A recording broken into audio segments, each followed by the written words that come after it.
For the second question here, what has yoga taught you about yourself? I think that it has taught me that I don't have to like get the canvas set up, have the perfect lighting, have the perfect thing on the TV in the background, and have the right meal and the right caffeinated beverage and have all these external things around me arrayed in like the perfect combination to get to that kind of flow state. That it's kind of something that occurs internally.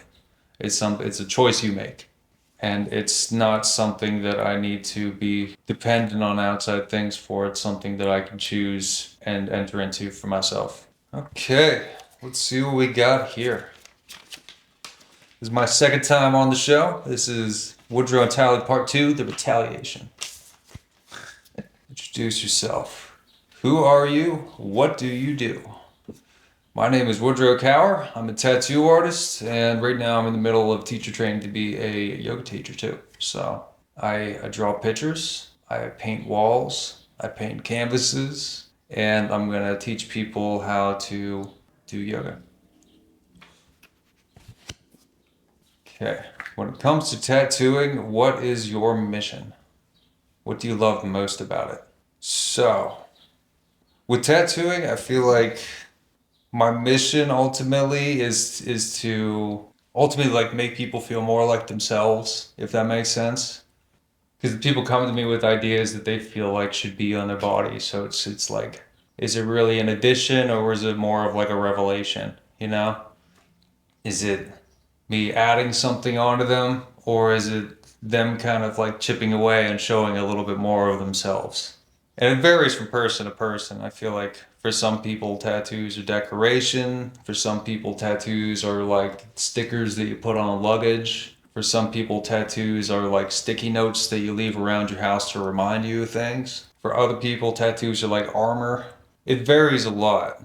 And I think that part of my mission and part of what I love the most about tattooing is kind of like the anthropological aspect of it. Just kind of seeing what people get and why. Because it's crazy that people get tattooed.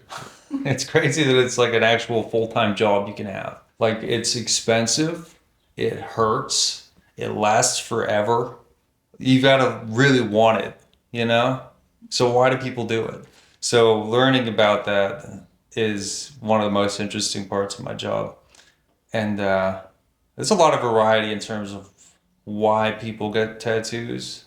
I like to try to like figure out like the categories of it, you know, like what unites the different stories that you get for why people get what they get.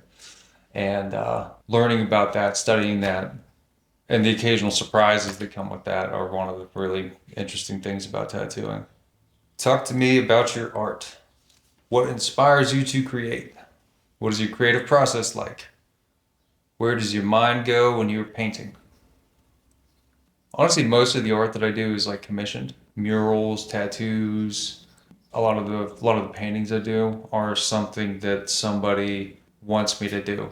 And occasionally you get people who are kind of like do whatever you want, or they'll have me do something that I already designed. But for the most part, whenever I'm creating for somebody else. And I think that what inspires me is not so much like any kind of objective with the outcome of it, but just the act of doing it. Like I like getting all the little scales on the snake looking right, you know? I like getting the shading in a feather to come out in a way that makes it feel real. I just enjoy the magic trick of like there wasn't something there and then all of a sudden there's some like ink and skin or some paste on a canvas that at the same time looks like a feather, you know? Like the little trick of your mind of like, oh, I can recognize what this is. I know what this is, but it at the same time it's something else. You know, it reminds me of something else. It makes me feel like that feather is in front of me, even though there's no feather in the room. You do that for little kids. Like you draw a picture for a kid. You say like, "Hey, what should I draw?" And they say a cow, and you draw a cow, and then all of a sudden there's a cow. It's like magic to kids. It's crazy, and I think that you know, I still have like a little bit of that feeling whenever I make something. So that's definitely one of the big inspirations. What is your creative process like? So whenever I'm making something original, I'm usually kind of just starting with something, anything, and just following it to whatever feels like the logical conclusion is. So if I'm doing a paint, like a figurative painting, I'll start off with like a central figure, and I'll usually start off with something like black and white, something that kind of just gives me a form to start with, and then I'll build off of that, and eventually it'll start reminding me of something, and it will sort of form into like a story, and then I'll refine it, and then whenever I don't have anything in mind to change about it, whenever it feels like it's done, it's done. So I think that whenever I'm creating something, I'm thinking about it kind of like the way that I've heard some authors describe storytelling. You ever heard of Chuck Palahniuk? I haven't. He's the guy that wrote Fight Club, Okay.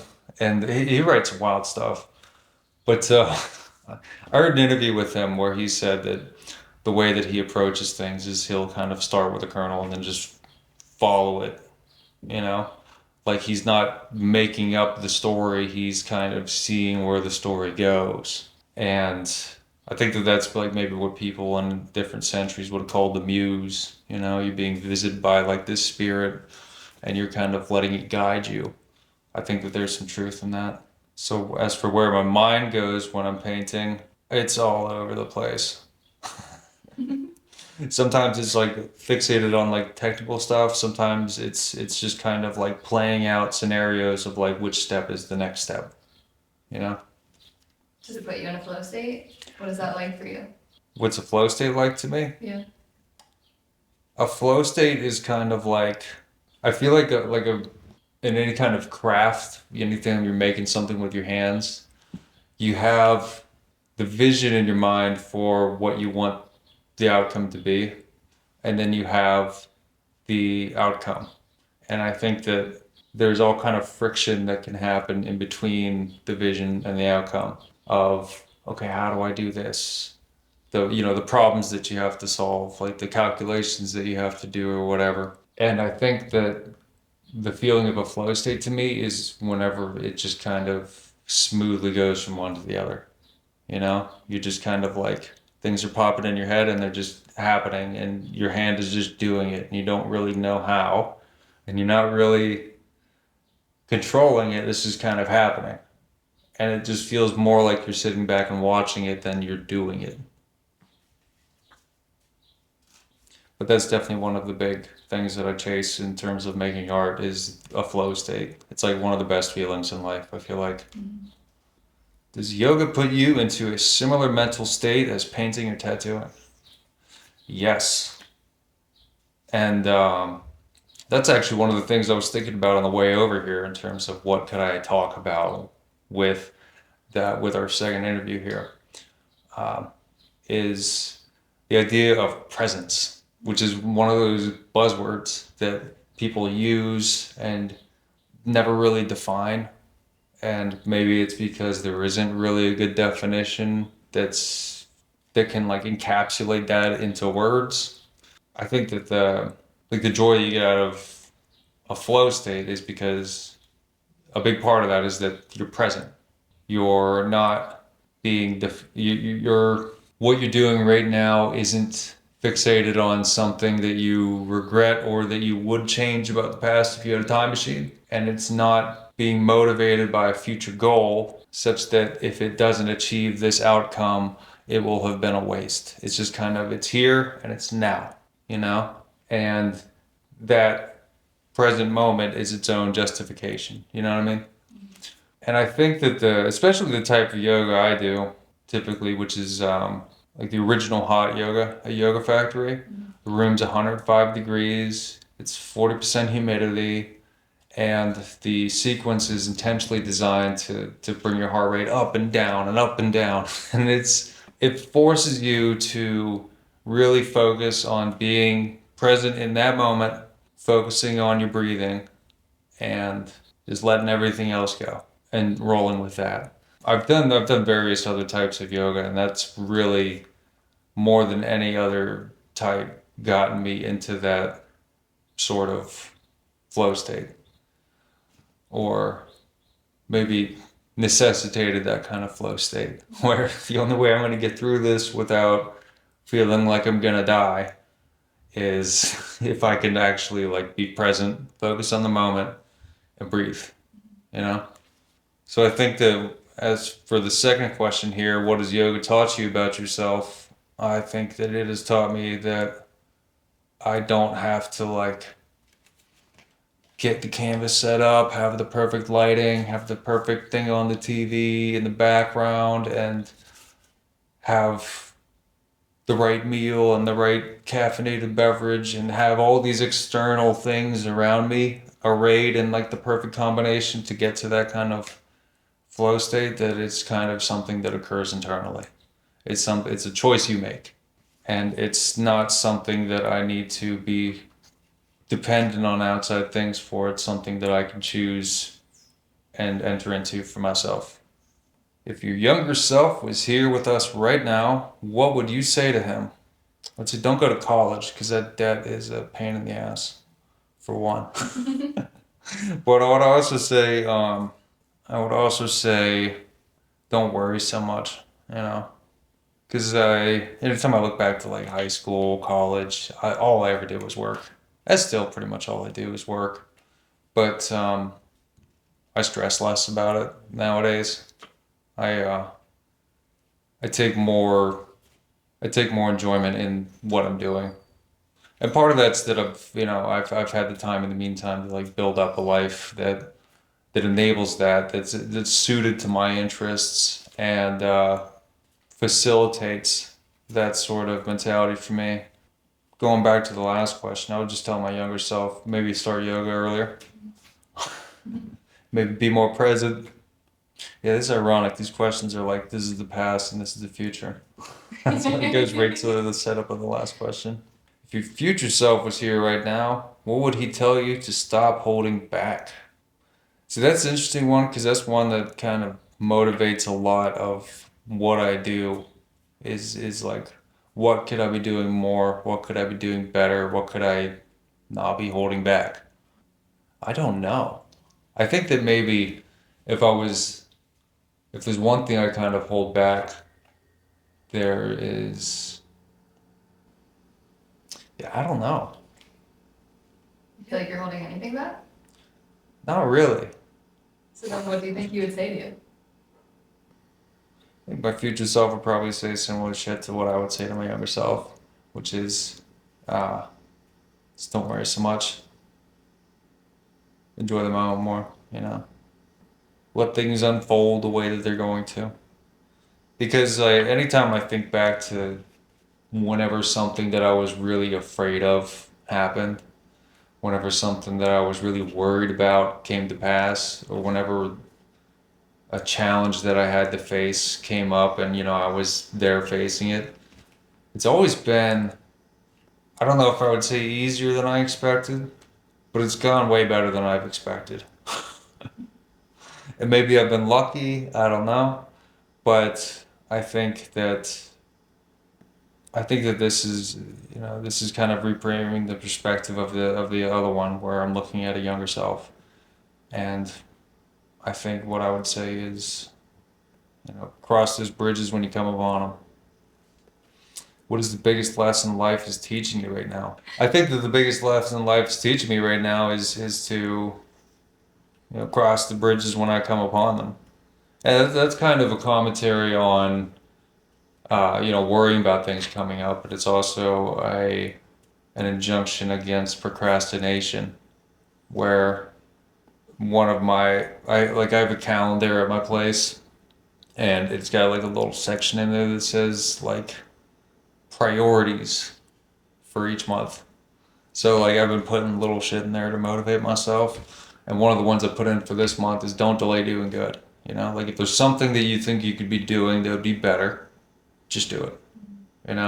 Don't wait for it. Don't do it tomorrow. As Eknath Easwaran says, one of these days is none of these days. So I think one of the biggest lessons life is teaching me is to just don't delay. What are you learning to love about yourself? This goes back to one of these other questions here. what would you, if your future self was here right now, what would he tell you to stop holding back? And I think one of the things I love about myself is I don't really hold back. I think that's kind of that's something that my family taught me is like I'm surrounded by non-bullshitters, you know. One of the things my dad has said multiple times in my life is that he said various forms of like, oh, I probably could have gotten further if I was like a little bit more willing to kiss ass, but I'm not. And I think that that's, I don't think there's anything wrong with that because I think that like maybe you don't have to like go that, maybe you don't have to like climb a ladder that much. Maybe you can appreciate what you have and just be yourself, be authentic, you know, and not in terms of being like not like reality TV, be authentic where you're just kind of like I'm obnoxious, I have a bad attitude, that's who I am, that's how I am. Not in terms of embracing your id like that, embracing the lower aspects of yourself, but just kind of um, not holding back honesty, you know, being straightforward, being no bullshit. I think is an admirable quality that the world could use a little bit more of. Like I don't think that people who abuse power, like Harvey Weinstein types, I don't think that that could survive in an environment where they weren't surrounded by people kissing ass. I don't think that that could survive in an environment where people say what's on their mind, because people like that. I think depend on a whole pyramid of bullshit for them to stand on top of. How has it felt to be seen in the hot seat today? Biggest takeaway. Any final thoughts? I think there's a pretty clear theme in terms of how I've been answering these questions about the concept of presence. I think it's felt like a little bit of a flow state really, and the biggest takeaway would be that the decision on the way over here to not try to have any planned answers was the right decision because like I feel like compared to last time, even just talking to you right now, I feel like it's flowed a lot more naturally. You know, I feel like I seem a lot less tense than I did before. Maybe it's that maybe it's because this chair is so much more comfortable. There's some magic in the chair. Yeah. Um, but yeah, I think that'd be my biggest takeaway is just kind of cross those bridges when you come upon them. Be in the moment, not in a YOLO kind of sense, but in more of a cross the bridges when you come upon them kind of sense. So those are my final thoughts too. Thank you, Woodrow. Thank you.